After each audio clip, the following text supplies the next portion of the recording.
Bismillahirrahmanirrahim. Assalamualaikum warahmatullahi wabarakatuh. Nama saya Debion Nicholas. Tempat tugas saya SD Negeri Pasir Bitung, Kecamatan Cirebon, Kabupaten Sukabumi. Saya CGP angkatan ke-8. Kali ini saya akan merefleksi tentang konsep pendidikan menurut Ki Hajar Dewantara. Dari beberapa sumber yang saya ketahui, terutama di LMS ini, dimulai dari menonton video sampai dengan teks yang saya baca dari awal sampai akhir, saya menemukan beberapa intisari yang harus saya dalami. Dan dari konsep-konsep tersebut, di mana di video dijelaskan bahwa sejarah pendidikan di Indonesia dimulai dari awal kolonial Belanda pada tahun 1854 yang didirikan oleh para bupati yang dikhususkan untuk calon pegawai. Dan di tahun itu pula, di tahun 1854 ada sekolah Bumi Putra yang hanya tersedia 3 ruang kelas saja, di mana 3 ruang kelas itu berarti 3 kelas. Kalau sekarang dibandingkan adalah kelas 1, kelas 2, dan kelas 3. Otomatis kalau 3 jenjang atau 3 kelas tersebut hanya mempelajari calistung istilahnya kalau di kita, ya, hanya membahas bagaimana cara membelajarkan anak agar bisa membaca, menulis, dan berhitung secara sederhana. Dari kenyataan tersebut, ternyata Ki Hajar Dewantara memiliki beberapa ide dari keterpurukan bangsa pada masa itu, sehingga beliau berkeinginan untuk membuat sebuah sekolah yang diperuntukkan untuk semua warga Indonesia pada masa itu di tahun 1920. Dan di tahun 1922 alhamdulillah Ki Hajar Dewantara berhasil membuat sekolah dengan nama Sekolah Taman Siswa, di mana sekolah tersebut adalah terbuka untuk umum, baik itu kalangan konglomerat ataupun kaum rakyat. Jadi tidak ada kasta di sana. Ki Hajar Dewantara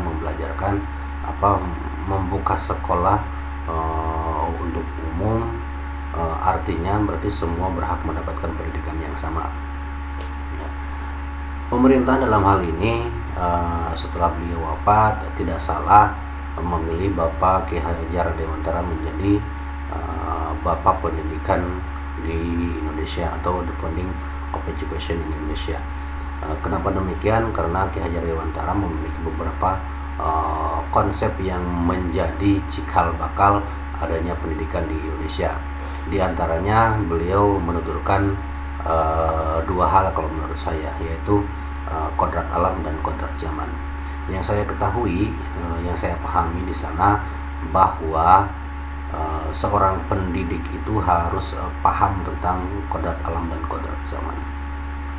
Kodrat alam adalah segala sesuatu yang berada di sekitar atau terjadi secara alami, baik itu yang dibawa sejak lahir ataupun yang berada di lingkungan anak tersebut.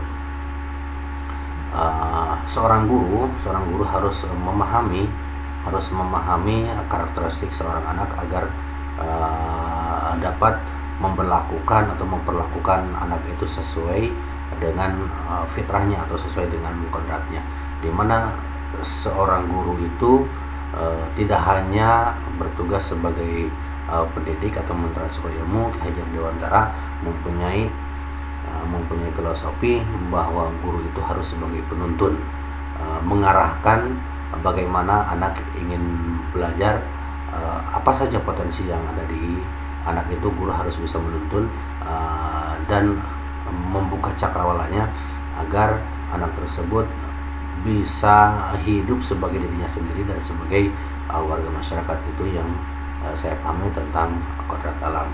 Dan yang kedua adalah kodrat zaman. Hari ini yang saya ketahui bahwa kita ini dihadapkan pada perubahan zaman atau teknologi yang bernama teknologi 4.0 atau 4.0, di mana kehidupan kita ini dipengaruhi segala sesuatunya dengan kemajuan teknologi. Kita sebagai guru, yang saya rasakan sendiri, saya saja misalnya lulus SMA tahun 2000, di mana tahun 2000 itu belum ada gadget, belum ada komputer ya di sini. Sehingga ketika saya menjadi guru, saya tidak bisa belajar, tidak bisa mengetik, tidak mengetahui apa itu teknologi untuk administrasi kepegawaian. Saya nggak tahu, saya nggak bisa, dan saya nggak punya bekal untuk itu. Sementara hari ini saya hidup di zamannya 4.0.